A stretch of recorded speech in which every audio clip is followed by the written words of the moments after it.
পর্ব ১ ঘর জামাই। শেষ পর্যন্ত কিনা একটা পেন। উফ, সত্যি জিজু তুমি পারো বটে। অট্ট হাসিতে ফেটে পড়ল অর্পিতা। নীলের স্ত্রী আদ্রিতার কাকাতো বোন সে। অর্পিতার তালে তাল মিলিয়ে নীলের শাশুড়ি চিত্রাও বলে উঠল, এতগুলো লোক উপহার পাঠিয়েছে, কিন্তু তোমার মতো ভিখিরি মার্কা গিফট আর অন্য কেউ দেয়নি। নিজের স্ত্রীকে ভালোবেসে একটা উপহার দিলে যে এতগুলো কথা শুনতে হতে পারে সেটা ঠিক ভাবতে পারেনি নীল। পরপর বাক্যবাণে জর্জরিত হয়ে নীল কিছু একটা বলতে যাচ্ছিল, কিন্তু নীলকে থামিয়ে ঝংকার দিয়ে উঠল আদ্রিতা, আমি তোমার আতলামি মার্কা কথা শুনতে চাই না। একটা ঠিকঠাক গিফট কিনে দেওয়ার মুরদ নেই, আবার বড় বড় কথা, লুজার একটা। আদ্রিতা সেন সম্প্রতি একটি বিদেশি কোম্পানির সাথে ডিল ক্র্যাক করেছে। সেই সূত্রেই বাড়িতে আজ উপহারের বন্যা বইছে। এমন সময় একটা বড় বাক্স হাতে এগিয়ে এলো বাড়ির একজন কাজের লোক। দিদিমণি, এই উপহারটা বিজন দাদাবাবু পাঠিয়েছেন। বিজনের নামটা শুনেই আদ্রিতার যেমন মুখে হাসি ফুটে উঠল, তেমনি নীলের চোখে ফুটে উঠল রাগ। আদ্রিতার ইনভেস্টর কাম ফ্রেন্ড বিজনকে দু চোখে দেখতে পারে না নীল। আদ্রিতা খুশি মনে বাক্সটা খুলতেই দেখতে পেল একটা লাল পার্টি গাউন, সঙ্গে একটা ছোট্ট চিরকুট। কনগ্রাচুলেশনস আদ্রিতা, আজ সন্ধ্যায় এটা পরেই তুমি ডিল সাইন করবে, তারপর আমার সাথে ডিনারে যাবে। এই সবকিছুই বিজন করছে শুধুমাত্র তোমার সুযোগ নেওয়ার জন্য। ও ভালো লোক নয়। আদ্রিতাকে সাবধান করে বলে উঠল নীল, কিন্তু ওর সাবধানতার ফল হলো উল্টো। তেলে বেগুনে জ্বলে উঠল সবাই। নিজের পকেট গড়ের মাঠ, এদিকে অন্যের গিফট দেখে হিংসেতে জ্বলে যাচ্ছে। ব্যঙ্গ করে বলল চিত্রা। হঠাৎ নীলকে চ্যালেঞ্জ ছুড়ে দিল আদ্রিতা। ঠিক আছে, আমি তোমাকে একটা সুযোগ দিচ্ছি। এই ড্রেসটার দাম 50,000 টাকা। আজ সন্ধে 7টার আগে এমন একটা ড্রেস কিনে দাও, আমি তোমার ড্রেস পরে ডিল সাইন করব, বিজনের সঙ্গে ডিনারেও যাব না। পারবে? এইবার আর চুপ করে থাকতে পারল না নীল। নিজের দাম্পত্যকে বাঁচাতে সে মরিয়া হয়ে বলে উঠল, পারবো, শুধু দোহাই তোমাকে, ওই বিজনের সঙ্গে ডিনারে যেও না। কথাটা যেন মনে থাকে। কাজটা করতে না পারলে কিন্তু তোমাকে ঘুঁটের মালা পরাবো। চিত্রাও নিজের রাগ উগরে দিল নীলের প্রতি। এটি সেন পরিবার, শহরের অন্যতম ধনী একান্নবর্তী পরিবার। তবে এই পরিবারকে সুখী পরিবারের অপবাদ পরম নিন্দুকেও দেবে না। এই বাড়িতে রোজ সকালে তুচ্ছ কারণে অশান্তি বেঁধে যায়, আর প্রত্যেক অশান্তির দায় শেষ পর্যন্ত নীলের ঘাড়ে গিয়ে পড়ে। অপমান সহ্য করেও নীল কোথাও যায় না, ঘর জামাই হয়ে পড়ে থাকে। কারণ ও জানে পরিবার ভাঙার যন্ত্রণা। পাহাড় প্রমাণ চিন্তা নিয়ে না খেয়েই নিজের ভাঙা স্কুটারে চড়ে রাস্তায় বেরিয়ে পড়ল নীল।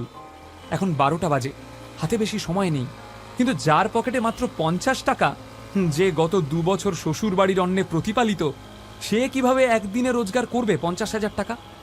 রাস্তায় যাকেই দেখে তাকে হন্যে হয়ে জিজ্ঞেস করে নীল, একটা কাজ দিতে পারেন দাদা, আমার টাকার বড্ড দরকার। কেউ তাকে পাগল বলে এড়িয়ে যায়, কেউ বা আবার মুখ ঝামটা দিয়ে তাড়িয়ে দেয়। খুঁজতে খুঁজতে হঠাৎ একটা সাইনবোর্ডের দিকে চোখ যায় নীলের। সেখানে লেখা আছে, রক্তদান জীবনদান।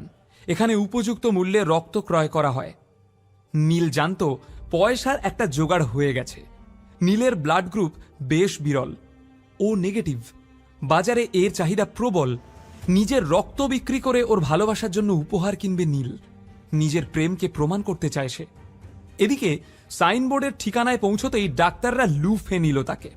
ডাক্তারদের জোর জবরদস্তি করে পুরো 2 বোতল রক্ত দেওয়ার পর নীল পেয়ে গেল 30,000 টাকা। নীল ভেবেছিল 3 বোতল রক্ত দিয়ে পুরো টাকাটাই জোগাড় করে ফেলবে সে, কিন্তু ডাক্তারবাবু রাজি হলেন না। 30,000 টাকা নিয়েই নীল বেরিয়ে এলো হসপিটাল থেকে।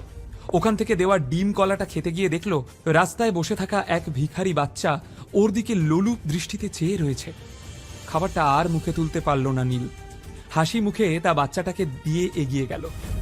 পেটে একটা দানাও পড়ল না তার। মাথাটা খুব ঘুরছিল, পায়েও বিশেষ জোর পাচ্ছিল না সে।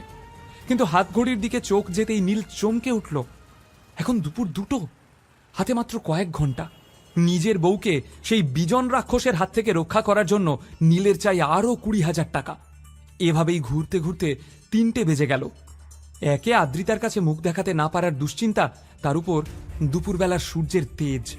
হঠাৎ নীলের চোখের সামনে অন্ধকার নেমে এলো।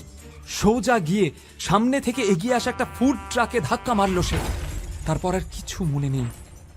কিছুক্ষণ পর চোখ মেলে নীল দেখল রাস্তার মাঝখানে পড়ে আছে সে। চারপাশে অনেক লোক। ফুড ট্রাকের মালিক কমলবাবুর রাগত গলায় বলে চলেছে, কি সব উটকো লোক এসে পড়ে, এক পার্টির জন্য হন্যে হয়ে ওয়েটার খুঁজছি, তার উপর আবার এসব ঝামেলা, এ তো উঠে পড়েছে, এখন আমি চলি। এদিকে ঘড়ির দিকে তাকাতেই নীলের বুকটা ধক করে উঠল। 3:30 বাজে। দিক বিদিক জ্ঞান শূন্য হয়ে কমলবাবুর পা চেপে ধরল সে। ক্ষমা করবেন দাদা, আপনি কি কোনো ইভেন্টের কাজে যাচ্ছেন? আমাকে ওয়েটারের কাজটা দিন না, খুব দরকার দাদা, 20,000 টাকা জোগাড় করতে হবে। নীলকে এমন কাকুতি মিনতি করতে দেখে লোকটা অবাক। মাথা ফেটে রক্ত পড়ছে আর এ কিনা তার মধ্যেই কাজ চাইছে। কমলবাবু পা ছাড়িয়ে বলল, বেশ বেশ, একটা কিটি পার্টি আছে, সেখানে লোকেদের খাবার দেওয়া, বাসন মাজা, টেবিল পরিষ্কার করা, এই সব পারবেন আপনি? তবে অত দিতে পারবো না, 15,000 দেব, চলবে? এ তো মেঘ না চাইতেই জল। প্রস্তাবটা লুফে নিল নীল। টলমল পায়ে উঠে দাঁড়ালো সে। লেক গার্ডেন্সের একটা বিলাসবহুল বাগান বাড়িতে আজ সব বড় লোকের বউদের কিটি পার্টি চলছিল। সেখানে পৌঁছে নীল তড়িঘড়ি নিজের নোংরা জামাকাপড় ছেড়ে ওয়েটারের কস্টিউমটা পরে নিল।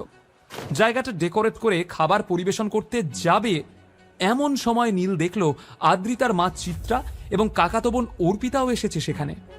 ওদের দেখে প্রমাদ গুনল নীল। এরা দুজন নীলকে দেখতে পেলে আর রক্ষে নেই, হয়তো এমন ঝামেলা করবে যে কমলবাবু ওকে টাকাটাই দেবে না। পাথরের মূর্তির মতো দাঁড়িয়ে কি করবে ভাবছিল নীল। তখন কমলবাবু পেছন থেকে তাড়া লাগালো, সঙ্গের মতো দাঁড়িয়ে আছো কেন, খাবার সার্ভ করো। কাঁপা কাঁপা পায়ে পা বাড়াতেই কমলবাবু বলে উঠল, আরে মাস্ক ছাড়ে যাচ্ছ কেন, এসব বড় লোকেরা ভীষণ হেলথ কনসিয়াস হয়।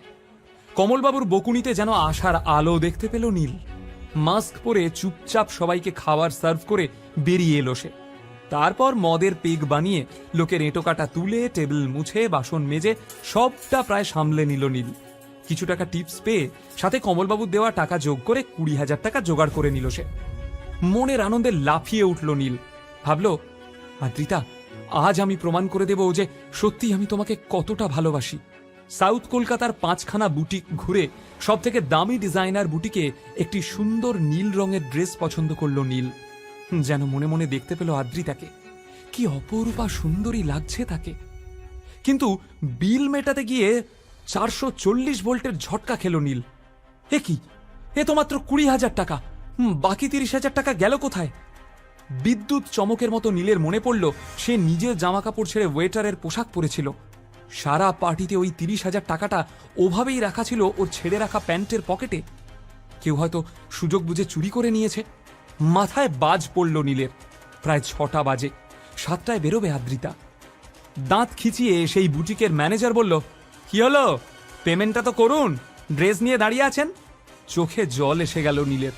ম্যানেজারকে অনুরোধ করল সে, দাদা, আমি পুরো টাকাটাই নিয়ে এসেছিলাম, কোনোভাবে 30,000 টাকা চুরি হয়ে গেছে, আমায় ড্রেসটা দিন, আমি বাকি 30,000 টাকা দিয়ে দেব, কথা দিচ্ছি। ম্যানেজার বলে উঠল, যে অবস্থায় দোকানে এসেছিলে দেখেই বুঝেছিলাম কেনার ক্ষমতা নেই। এই কে আছিস, ঘাড় ধাক্কা দিয়ে বের করে দে এটাকে। সারাদিন অক্লান্ত পরিশ্রম করেও ভাগ্যের কাছে হেরে সেন বাড়িতে ফিরল নীল। বাড়িতে পা রাখতেই চিত্রা ঘুঁটের মালাটা পরিয়ে দিল নীলকে। চমকে উঠল নীল। জানতাম হারবে, তাই প্রথমেই ঘুঁটের মালাটা পরিয়ে দিলাম, অকর্মা কোথাকার। ব্যঙ্গ করে বলে উঠল চিত্রা। কিন্তু কোনো কথার উত্তর দেওয়ার মতো অবস্থায় ছিল না নীল। সিঁড়ির দিকে তাকিয়ে ও পাথরের মতো দাঁড়িয়েছিল। কেননা বিজনের দেওয়া ড্রেসটা পরে নেমে আসছিল আদ্রিতা। অপূর্ব মোহময়ী দেখাচ্ছিল তাকে, যেন স্বর্গের কোনো অপ্সরা। অর্পিতা এবং চিত্রাকে বাই বলে বেরিয়ে গেল আদ্রিতা। নীলকে কিছু বলারও সুযোগ দিল না, যেন জানতই যে নীল পারবে না। মনের দুঃখ মনেই চেপে রেখে নিজের ঘরে ফিরে এলো সে। ড্রেসিং টেবিলে রাখা আদ্রিতার বাবা প্রতীক সেনের ফটো ফ্রেমটা তুলে নিয়ে প্রশ্ন করল নীল, এ আমাকে কোথায় ফাঁসিয়ে গেলেন গুরুদেব? আপনার কথায় আপনার মেয়েকে বিয়ে করে এই বাড়িতে থাকতে রাজি হয়েছিলাম। ঈশ্বর জানেন, এর পিছনে আমার কোনো অসৎ উদ্দেশ্য ছিল না। আমি জানি না আমাদের এই সম্পর্কের ভবিষ্যৎ কি, শুধু এইটুকু জানি আদ্রিতাকে আমি ভীষণ ভালোবেসে ফেলেছি। কিন্তু রোজকার এই অপমান তো আমি আর নিতে পারছি না। হঠাৎ পাশের ঘর থেকে আসা টিভির নিউজ শুনে স্থির হয়ে গেল নীল। দেশের অন্যতম এবং পূর্ব ভারতের বৃহত্তম নির্মাণ সংস্থা রয় চৌধুরী কনস্ট্রাকশন লিমিটেডের ভবিষ্যৎ এবার বড়সড় প্রশ্নচিহ্নের মুখে। বিপুল লোকসানে চলা সংস্থাটি যে কোনো দিন দেউলিয়া হয়ে যেতে পারে। হঠাৎ খুব ব্যস্তভাবে নিজের সস্তার ফোনটা উঠিয়ে নিল নীল, আর দেখল 40টা মিসড কল আর 10টা টেক্সট মেসেজ। নীল প্রথম মেসেজটা খুলে পড়ল। নীল, তোমাকে ভীষণ প্রয়োজন, একবার যোগাযোগ করো। জানি তুমি রেগে আছো, কিন্তু এখন ওসব ভুলে যাও প্লিজ। এমন অনেকগুলো মেসেজ পড়ার পর মাথা গরম হয়ে উঠল নীলের। আপন মনেই সে বলল, বাবা, এত ভালোবাসা। এমন সময় ফোন আবার বেজে উঠল। নীল ফোনটা রিসিভ করতেই ওপার থেকে এক বৃদ্ধের কণ্ঠস্বর ভেসে এলো। হ্যালো নীল। নীল ভীষণ ঠান্ডাভাবে উত্তর দিল, বলুন মিস্টার শশাঙ্ক রায়চৌধুরী। এমন কঠোর সম্ভাষণ আশা করেননি শশাঙ্ক রায়চৌধুরী। কোনো রকমে নিজেকে সামলে নিয়ে বললেন, কেমন আছিস দাদু ভাই? তোকে বড় মিস করি। নীল বিদ্রুপ করে বলল, এতগুলো বছর লেগে গেল আমায় মিস করতে? বৃদ্ধ বোধহয় এইসব শোনার জন্য প্রস্তুত হয়েই ছিলেন। বেশ দুর্বলভাবে বলে উঠলেন, জানি বাবা, তুই রেগে আছিস। যে অন্যায় আমরা তোর সাথে করেছি তাতে তোর রাগ হওয়াটাই স্বাভাবিক। নীলের থেকে কোনো উত্তর না পেয়ে শশাঙ্কবাবু বলে চললেন, কিন্তু বিশ্বাস কর, এতগুলো বছরে একটা দিনও তোর কথা না ভেবে আমি কাটাতে পারিনি। নীল বিদ্রুপের সুরে বলল, খবরে শুনলাম রয় চৌধুরী গ্রুপ অফ ইন্ডাস্ট্রিজ ডুবতে চলেছে, তাই আমায় মনে পড়ল তো। শশাঙ্কবাবু এড়িয়ে গিয়ে বেশ দুর্বল গলায় বললেন, তোর কি ধারণা আমি এতদিন পরে বিজনেস ম্যাটার ডিসকাস করতে তোকে ফোন করেছি? না রে পাগল, আমি তো শুধু তোর গলাটা একবার শুনবো বলে। নীল বুঝতে পারল মানুষটা এত সহজে কাবু হওয়ার নয়, তাই বেশ বিরক্ত হয়ে বলল, গলা শুনে নিয়েছেন, বাই। না না। নীলের ফোন রাখার আগেই চিৎকার করে উঠলেন শশাঙ্কবাবু, ফোন রাখিস না দাদু ভাই। আমি জানি আমাদের পাপের ক্ষমা নেই, কিন্তু আমার দাদু ভাই তো অনেক বড় মনের মানুষ। আমি জানি আমি আপনাদের মতো ছোট মনের মানুষ নই। শশাঙ্কবাবুকে কথার মাঝখানে থামিয়ে দিয়ে রীতিমতো বিরক্ত হয়ে বলে উঠল নীল। তারপর নিজেকে একটু সংযত করে বলল, আমি আপনাদের ক্ষমা করে দিয়েছি, আপনারাও ভালো থাকুন আর আমাকেও শান্তিতে থাকতে দিন। শশাঙ্ক ভীষণ ক্লান্তভাবে বলল, কিন্তু দাদু ভাই, আমি যে একেবারে ভালো নেই। অস্ত্রটা গিয়ে জায়গা মতো লাগলো। অস্থির হয়ে উঠল নীল। কেন, কি হয়েছে? পোড় খাওয়া শশাঙ্ক হাড়ে হাড়ে জানেন যে গরু দুধ দেয় তার লাথিটাও হাসি মুখে হজম করে নিতে হয়। এতক্ষণ ধরে সেটাই করছিলেন তিনি, কারণ নীলের কাছেই আছে রয় চৌধুরী গ্রুপ অফ ইন্ডাস্ট্রিজকে বাঁচানোর জীবন কাঠি। তাই কথায় যথাসম্ভব যন্ত্রণা এনে বললেন শশাঙ্কবাবু, বয়স হয়েছে আমার, শরীরের কলকবজাগুলো এবার আস্তে আস্তে জবাব দিচ্ছে। কখন আছি কখন নেই ভীষণ দেখতে ইচ্ছা করে তোকে। আয় না একবার, একবার চোখের দেখাটুকু দেখে নিতে দে। নীল জানে এই হঠাৎ উপচে পড়া স্নেহের কারণ শুধুই ভালোবাসা নয়, কিন্তু উদ্দেশ্যটা কি সামনাসামনি না বসে সেটা বোঝা সম্ভব না। তাই না চাইতেও শশাঙ্কবাবুর সাথে দেখা করতে রাজি হয়ে গেল নীল। ঠিক আছে, কিন্তু এটাই শেষবার। তবে আমি বাড়িতে আসছি না, অফিসেই আপনার সঙ্গে দেখা করে নেব, বাই। আর কোনো কথা না বলেই ফোন কেটে দিল সে। নীল বোকা নয়, ও জানে রয়চৌধুরী গ্রুপ অফ ইন্ডাস্ট্রিজ ডুবতে বসার খবর মার্কেটে রটে যাওয়ার পরেই হঠাৎ শশাঙ্ক রায়চৌধুরী ওকে মিস করা শুরু করেছেন। এর মানে আর যাই হোক, স্নেহ ভালোবাসা হতে পারে না, কিন্তু স্বার্থটা কি? তখনই নিজের ল্যাপটপ বের করে ইন্টারনেটে রয়চৌধুরী গ্রুপ অফ ইন্ডাস্ট্রিজ সম্পর্কে যাবতীয় তথ্য সার্চ করে নিল নীল। কোম্পানির একটা গোপন তথ্য হাতে পেয়ে আনন্দে লাফিয়ে উঠল সে।